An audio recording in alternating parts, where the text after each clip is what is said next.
സ്നേഹിക്കയില്ല ഞാൻ നോവും ആത്മാവിനെ സ്നേഹിച്ചിടാത്തൊരു തത്വശാസ്ത്രത്തെയും.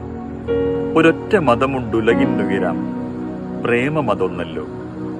സ്നേഹമാണ് അഖില സാരമൊഴിയിൽ, സ്നേഹം സർവോത്കൃഷ്ടം.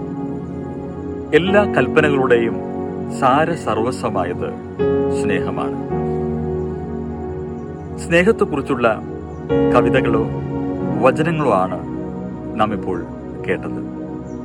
ആ സ്നേഹപ്പിറവിയുടെ തിരുനാളാണ് ക്രിസ്തുമസ്. അന്നോളം ആരും തിരിഞ്ഞു നോക്കാൻ കൂട്ടാക്കാത്തിരുന്ന ഒരു കാലിത്തൊഴുത്തിനെ ഒരു സ്നേഹ സാമ്രാജ്യമാക്കി ക്രിസ്തുമാക്കി. അന്നോളം ആരും പരിഗണിക്കാതിരുന്ന പാപികളോടും ചുങ്കക്കാരോടും വേശ്യകളോടുമൊപ്പം അവൻ നടന്നു.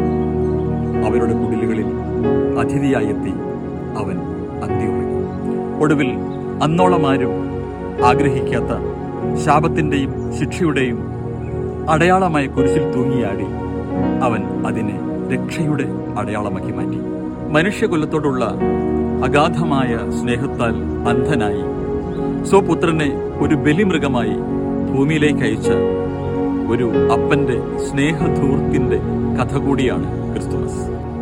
അവനെ ഉദരത്തിൽ വഹിക്കാനേറ്റ നിമിഷം മുതൽ അവന്റെ നിണമണിഞ്ഞ കാൽപ്പാടുകളെ ഹൃദയത്തിൽ ഒരു വാളായി സൂക്ഷിച്ച ഒരമ്മയുടെ സ്നേഹത്തിന്റെ കഥ കൂടി ക്രിസ്തുമസ് വായനയിൽ കടന്നുവരുന്നു.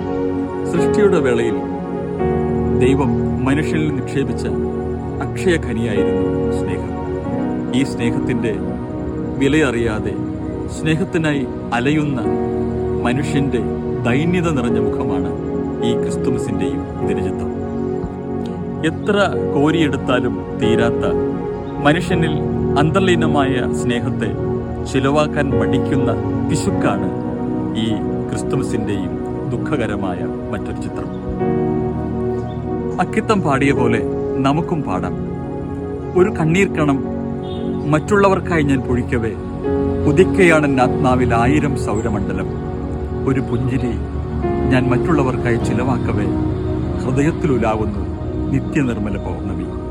നിങ്ങൾക്കെല്ലാവർക്കും എൻ്റെ ഹൃദയം നിറഞ്ഞ ക്രിസ്തുമസ് ആശംസകൾ. സ്നേഹം അയൽക്കാരന് ഒരു ദ്രോഹവും ചെയ്യുന്നില്ല. അതുകൊണ്ട് നിയമത്തിൻ്റെ പൂർത്തീകരണം സ്നേഹമാണ്.